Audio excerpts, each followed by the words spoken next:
Business اور تجارت کی نیت سے بھی، ارادے سے بھی لوگ آیا جایا کرتے تھے، تو آپ نے پھر ان لوگوں پر اسلام کو پیش کیا، جیسے حضرت عبیدہ ابن الجراح، حضرت عثمان ابن عفان، اور اسی طرح سے حضرت طلحہ، اسی طرح سے حضرت زبیر وغیرہ، یہ لوگ بھی اسلام کو قبول کر لیے۔ تقریباً 3 سال تک جو دعوتیں رہی ہیں اور دین کی جو دعوت دی گئی ہے وہ خفیہ اور پوشیدہ تھی۔ 3 سال تک دعوت دیتے رہے اور لوگوں کو دین کی طرف بلاتے رہے، اور دین کی فضا پورے عرب میں بنانے کی آپ نے پوری کوشش کی۔ پھر اللہ تعالیٰ کی طرف سے ایک آیت اترتی ہے، وَأَنذِرْ عَشِيرَتَكَ الْأَقْرَبِينَ، آپ اپنے قرابت داروں کو اور رشتہ داروں کو ڈرائیں۔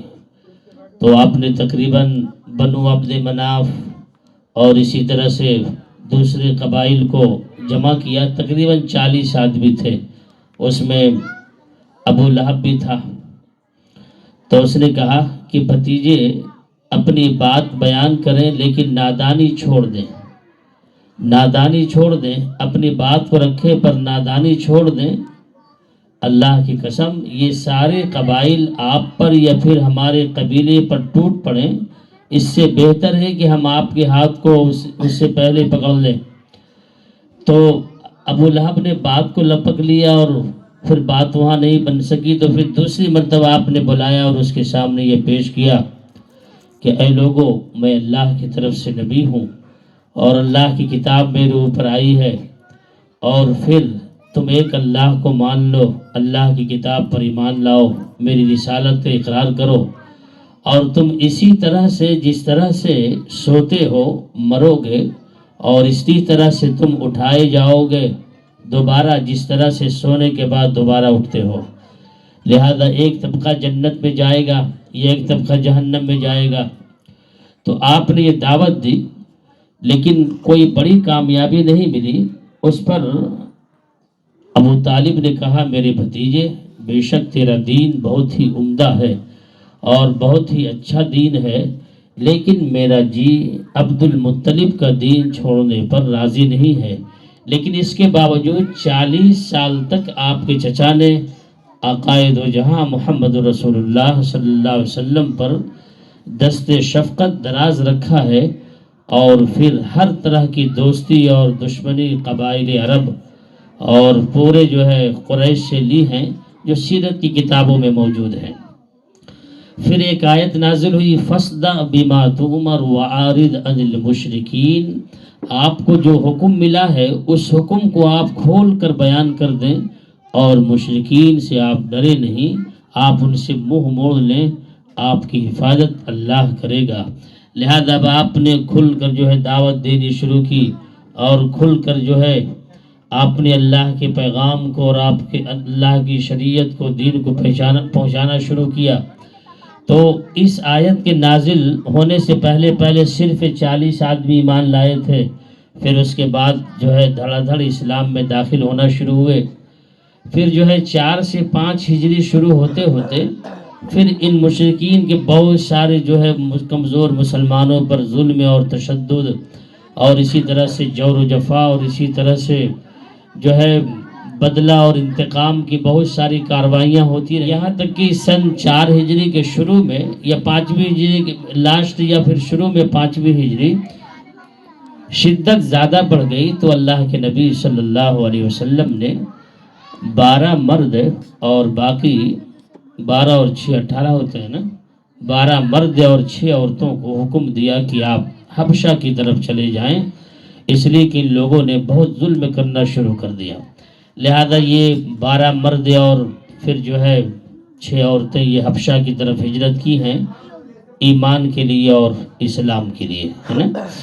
پھر جب یہ چلے گئے تو جو کمزور طبقہ تھے ان پر اور ظلم ان لوگوں کا بڑھا، جیسے حضرت سمیہ اور اسی طرح سے نہدیہ زنیرہ اور اسی طرح سے حضرت مصعب بن عمیر، اسی طرح سے بلال حبشی اور اسی طرح سے عمار ابن یاسر، پھر اسی طرح سے خباب ابن الارت، بے شمار صحابی ہیں جو کمزور تھے، ان پر ان لوگوں نے ظلم کرنا شروع کیا۔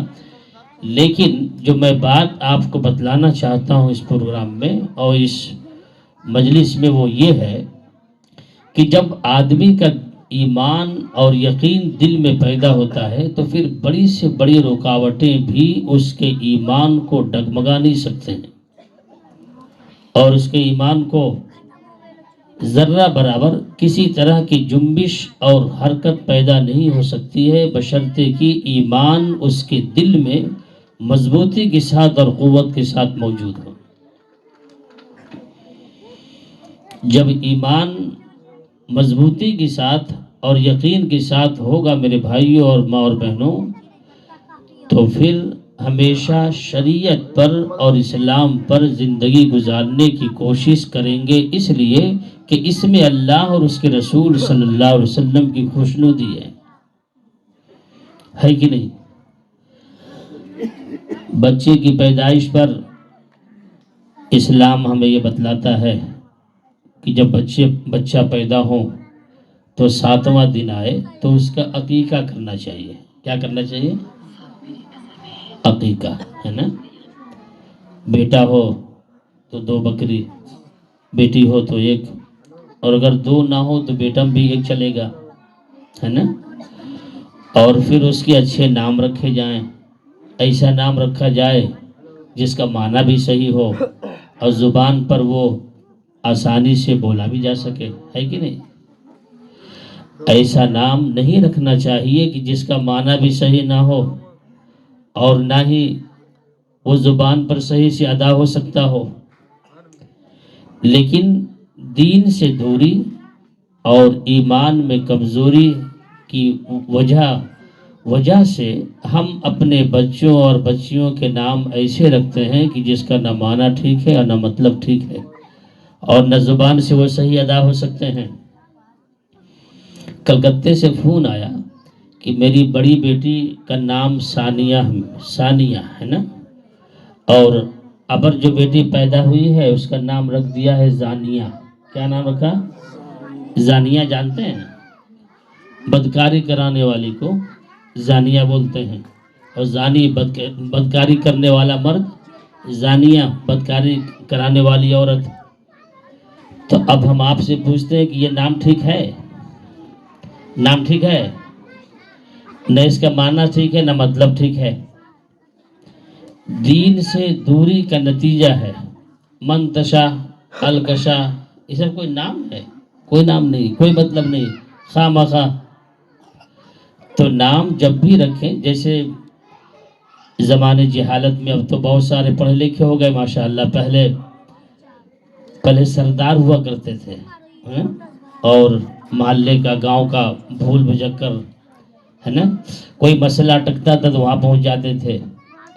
تو جب بھی بچہ پیدا ہو، سنیچر کو تو کہہ دے سنیچری نام، اتوار کو پیدا ہو اتواری رکھ دو، کون دن پیدا ہو بابو سوموار کو سومواری میں رکھ دو، منگل کو پیدا ہو منگلوں میں رکھ دو، ہے کہ نہیں؟ منگلوں وہ میاں رکھ دو، جمعرات کو جمعراتی میاں، شبرات میں پیدا تو شبراتی، برفات میں پیدا برفاتی میاں، رمضان میں تو رمضانی میاں۔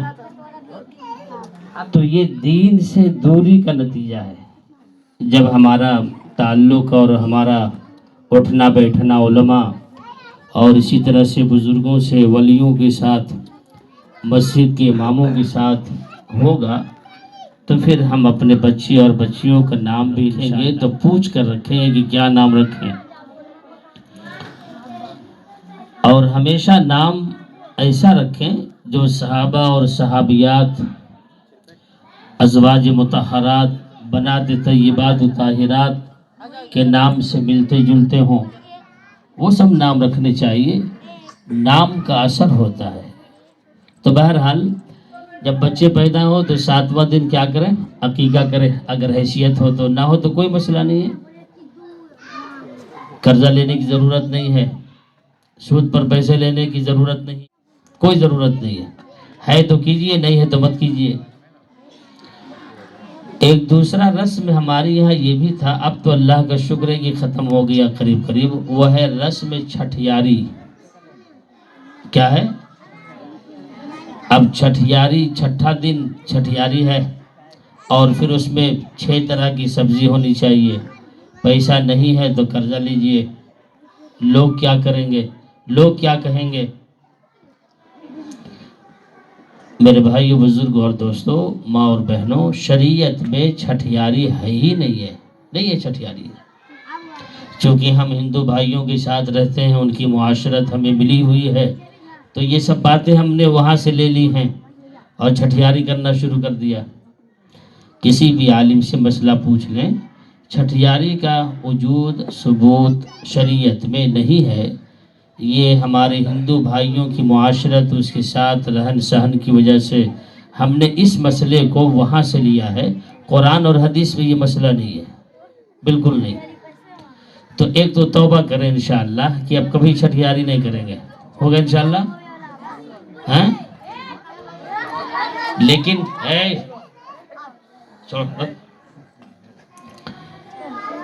یہاں پر آپ نے تو انشاءاللہ بول دیا، لیکن گھر کے اندر بہت بڑے بڑے مفتی موجود ہیں، اور کون ہے مفتی مولانا؟ وہ ہے گھر کی عورتیں۔ کیا کون ہے؟ ان کے سامنے قرآن اور حدیث بھی کوئی درجہ ان کے سامنے نہیں رکھتے، ان کے فتویٰ اتنا مضبوط ہوتا کوئی کاٹ ہی نہیں سکتا ہے۔ بڑے بڑے مولانا بھی ان کے فتویٰ کو کاٹ نہیں سکتا ہے، اور وہ سیدھا یہ کہتے ہیں کہ دور ہمارے باپ دادا سے ہوتے ہوئے آ رہا ہے، آج منع کیا جا رہا ہے، ہم تو کریں گے ہی، ہم تو کریں گے ہی۔ خوب غور سے سن لیں میری ماں اور بہنوں، چھٹیاری شریعت میں نہیں ہے۔ اگر آپ کو کرنا ہے عقیقہ کیجئے، نہیں کرنا ہے مت کیجئے، اچھا نام بچے کو رکھ دیجئے۔ اگر آپ چھٹیاری کریں گی تو اللہ کے ہاں آپ کو جواب دینا ہوگا، اس کے ذمہ دار آپ ہیں، جواب آپ کو دینا ہے، ذمہ داری آپ کی بنتی ہے۔ اس لیے جب یہ چاہ لیں تو پھر بہت ساری اصلاح ہو سکتی ہے۔ مردوں سے اصلاح کی امید بہت کم وابستہ ہوتی ہے، لیکن عورتوں سے اصلاح بہت زیادہ وابستہ ہوتی ہے۔ جو ہم نے تلاوت کی ہے قرآن کی، اس میں یہ بات آ رہی ہے جس کو ہم بیان کریں گے۔ تو چھٹیاری نہیں ہوگی انشاءاللہ، ہونا ہوگا تو عقیقہ ہوگا، نہیں ہوگا تو کچھ نہیں ہوگا، صرف نام اچھا رکھ دیں گے۔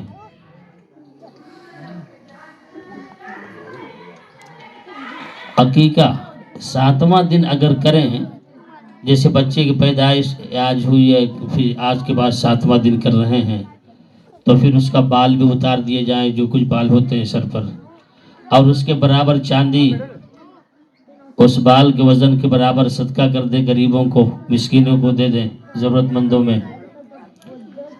اور اگر 7 سے جہاں 8واں دن ہو جائے، 9واں دن ہو جائے، تو عقیقہ تو موت تک ثابت ہے، لیکن بال کا اتارنا پھر ثابت نہیں ہے نا؟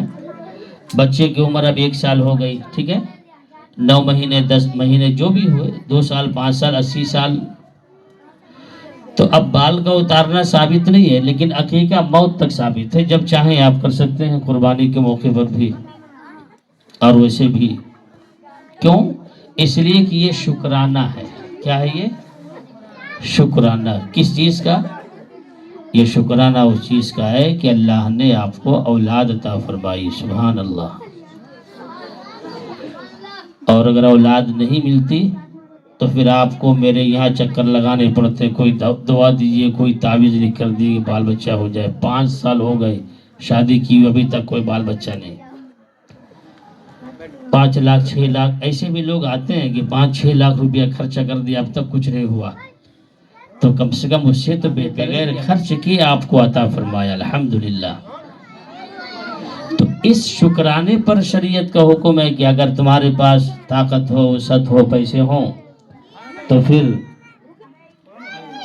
جانور ذبح کر کے اپنے دوستوں میں، رشتہ داروں میں، پڑوس میں کھلا دو کھانا، یہ شکریہ بھی ادا ہو گیا، اور ساتھ ساتھ بچوں کی سر سے بلائیں بھی دور ہو گئی۔ تو یہ چیز کرنے کی ہے، اس کو زندہ کیجئے۔ اور اللہ کے نبی محمد الرسول اللہ صلی اللہ علیہ وسلم ارشاد فرماتے ہیں کہ جس زمانے میں اور جس وقت میری سنت فوت ہو رہی ہو، یعنی قریب قریب اس سنت پر لوگوں نے عمل کرنا چھوڑ دیا ہو، پھر ویسے وقت میں کوئی ایک سنت کو زندہ کرتا ہے تو اللہ اسے 100 شہیدوں کے برابر ثواب عطا فرماتا ہے۔ سبحان اللہ، 100 شہیدوں کے برابر۔ مسواک کرنے کی سنت چھوٹ رہی ہو، اب آدمی اس کو کر رہا ہے تو اللہ اسے ثواب دے گا۔ اب جہالت اتنی ہے، نادانی اتنی ہے کہ لوگ چھٹیاری زیادہ کر رہے ہوں تو اس کو کوئی آدمی اپنے گھر سے شروعات کرے کہ ہم نہیں کریں گے، اور اگر کرنا ہے تو عقیقہ کریں گے، تو اللہ اس سنت اور اس مستحب کو زندہ کرنے کی وجہ سے اسے اللہ 100 شہیدوں کے برابر ثواب عطا فرمائے گا۔ ایمان اتنا کمزور ہے، اتنا کمزور ہے، ہم نے سنا ہے کہ اچھی خاصی پڑھی لکھی عورتیں بھی، ماں اور بہنیں بھی کہہ دیتی ہیں کہ فلاں بیٹا کا جب چھٹیاری نہیں کیا تھا تو اس پر یہ مصیبت آئی، یہ بلا آئی اور یہ دکھ درد ہوئی، اس وقت تو ضرور چھٹیاری کریں گے، ورنہ کون دکھ درد میں پڑتا ہے۔ اللہ کی بندی، ان یمسسک اللہ بضر فلا کاشف لہ وان یردک بخیر فلا راد لفضلہ۔ اللہ تعالیٰ اگر کسی کے لیے نقصان کا ارادہ کر لیں تو کوئی نفع نہیں پہنچا سکتا ہے، اور جس کے لیے اللہ نفع کا ارادہ کر لیں کوئی نقصان نہیں پہنچا سکتا ہے۔ ایمان نہیں، ایمان کمزور ہے۔ گھر میں 12 بجے اگر بلائے آ جائے اب بردر کر دے تو صبح پہنچ گئے امام صاحب پاس، کوئی تعویذ دیجئے، جنات آتا ہے، کوئی تعویذ دیجئے، بھوت آتا ہے، شیطان آتا ہے۔ تو ایسا موسم ہے کہ ہم بھی کہتے ہیں الحمدللہ کم سے کم 100-200 روپیہ تو ملے گا۔ ایسے ہی مہنگائی، بے روزگاری ہے، کم سے کم 100-200 روپیہ تو میرا ہی بنے گا۔ یہ ایمان کی یہ سب ہوتا ہے، اس لیے ہم بتلا رہے ہیں آپ کو۔ اب یہ سچائی ہے جو ہم آپ کو بتلا دے رہے ہیں، ورنہ ہم اپنے پاؤں پر لات، پیٹ پر لات مار رہے ہیں۔ یہ سب شیطان اتان نہیں آتا، بھوت نہیں آتا، یہ ایمان کی اور یقین کی کمزوری ہے، یقین کی کمزوری ہے۔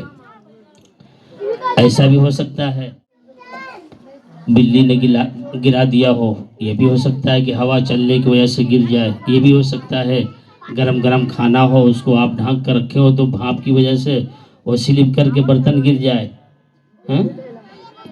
یقین جب کمزور ہوگا، ایمان جب کمزور ہوگا تو اللہ کی قسم آپ کی دولت بھی لوٹے گا، اور ساتھ ساتھ آپ کا مذہب بھی لوٹے گا، اور ساتھ ساتھ ڈر ہے کہ آپ کی عزت بھی لوٹے گا۔ اور یہی ہو رہا ہے، ہوتا یا نہیں ہوتا؟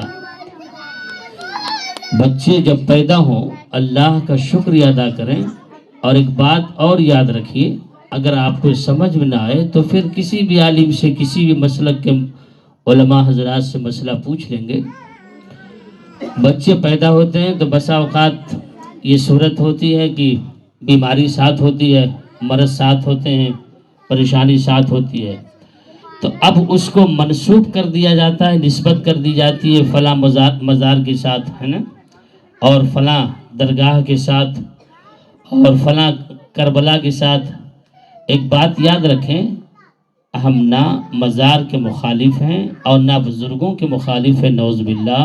ہم خود مزار پر جاتے ہیں اور خود بزرگوں سے میرا تعلق ہے اور عقیدت ہے، ان کی عزت احترام میرے سروں کے اوپر، میرے امامہ کے اوپر۔ لیکن جو شریعت ہے وہ شریعت یہی ہے کہ اس کو کربلا کے نام پر ہمارے اس محلے میں ہوتا ہے نا، کوئی گھر میں ہوتا یا نہیں ہوتا ہے نا، مسئلہ سن لے غور سے، اور پھر اس کے اوپر بال کو ایسا چھوڑ دیا جاتا ہے کہ اچھا خاصا جو ہے بدصورت لگنے لگتا ہے۔ یہاں تو ایسے بھی بزرگ پیدا ہو گئے جس کو سورہ فاتحہ بھی یاد نہیں ہے، ایک وقت نماز بھی نہیں پڑھتا، گلزار باغ دوسری بیگہ چلے جائیں، بال بڑے رکھ لیے اور کہہ دیتے ہیں کہ بھائی بہت بڑا بزرگ ہے، پہنچا ہوا ہے، اتنا پہنچا ہوگا، بال اتنے لمبے لمبے ہیں۔ اگر بال ہی اتنا لمبا لمبا رکھنا بزرگی کی علامت ہے تو بھالو سے بڑا پیر کوئی ہوگا؟ بھالو سے بڑا پیر کوئی ہوگا؟ نہیں ہو سکتا ہے۔ شریعت پر چلنے کا نام ولایت ہے اور بزرگیت ہے، تو اس بچے کو منسوب کر دیتے ہیں کربلا کے نام پر، اور پھر بال جب بڑے ہو جائیں خوب لمبے چوڑے ہو جائیں تب جا کر کے وہاں کٹواتے ہیں۔ میری اور ماں اور بہنوں، یہ شریعت کے خلاف ہے، قرآن اور سنت کے خلاف ہے۔ آپ شوق سے بزرگوں سے تعلق رکھیں، اگر موقع ہو تو قبروں کی زیارت کریں، جائیں پورے پردے اور پوری حفاظت کے ساتھ، شوق سے جائیں، کون منع کرتا ہے؟ لیکن یہ سب طریقہ جو ہم نے سیکھا ہے، یہ سب اپنے باپ داداؤں سے، جہالت کے دور سے اور جہالت کے زمانے سے ہم سیکھتے ہوئے چلے آئے ہیں، اور اپنا بدلاؤ کرنا نہیں چاہتے ہیں، اور اپنی اصلاح کرنا نہیں چاہتے ہیں۔ اب بھی ہمارے بول دینے کے بعد بھی اگر آپ اپنے ارادے پر اٹل ہیں تو پھر اللہ ہی آپ کو ہدایت عطا فرمائے۔ ہم اور علماء تو بول ہی سکتے ہیں، اصلاح کی فکر آپ کو کرنی ہے، سدھار کی فکر آپ کو کرنی ہے، علماء سے، ائمہ مساجد سے مسائل کو آپ کو پوچھنے ہیں۔ بیمار پڑتے ہیں تو پوچھتے ہیں کہ بہترین ڈاکٹر کون ہے آنکھ کا، پوچھتے ہیں یا نہیں پوچھتے؟ معاملہ نوز باللہ کوئی اٹک جائے، کیس مقدمہ ہو جائے تو کون نوادہ میں سب سے بڑھیا وکیل ہے، پوچھتے ہیں کہ نہیں پوچھتے ہیں؟ پھل لینا ہو، کوئی فروٹ لینا ہو تو پوچھتے ہیں کہ بڑھیا کس کے یہاں ملے گا۔ دودھ پیتے ہیں تو پھر اس کے لیے تلاش کرتے ہیں کہ گاڑھا اور پیور نٹھور دودھ کہاں ملے گا، پتہ لگاتے ہیں کہ نہیں؟ تو کیا ہم اتنے گر گئے اور ہماری غیرت اتنی مر گئی ہے کہ جب گھر میں بچہ پیدا ہو، بیٹا یا بیٹی کی شادی ہو تو کم سے کم دین کے جاننے والے علماء سے مسئلہ نہیں پوچھتے؟ گر گئے کہ نہیں؟ گر گئے نا، ختم ہو گئے، معاملہ ختم۔ کیس ہو جائے تو پتہ لگائیے کون بڑھیا وکیل ہے۔ دودھ لینا ہے تو پیور دودھ کون دیتا ہے، اوریجنل۔ اور اسی طرح سے اب تو یہ بھی دیکھتے ہیں کہ کہاں بیٹا کی شادی میں پیسہ کہاں زیادہ ملے گا، یہ بھی پتہ لگاتے ہیں۔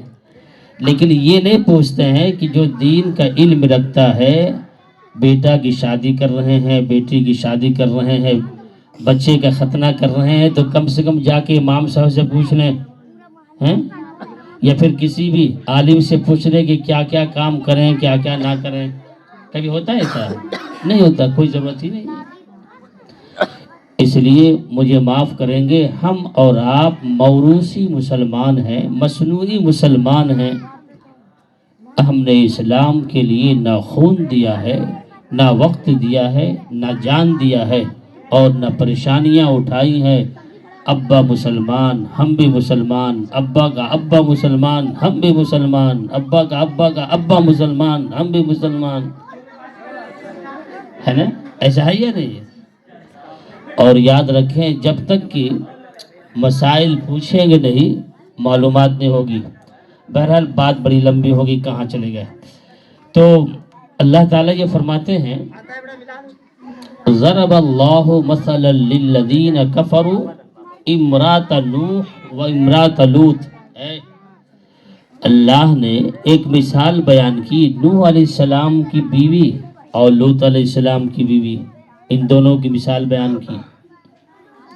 ان دونوں نے پیغمبر کے ساتھ اور رسول کے ساتھ خیانت کی تو آواز آئی، قیل ادخل النار مع الداخلین، جہنم میں داخل، یہ بھی داخل ہو جائیں۔ پھر اسی آیت کے بعد ایک دوسری آیت ہے، وَضَرَبَ اللَّهُ مَثَلًا لِلَّذِينَ آمَنُوا امْرَأَةَ فِرْعَوْنَ،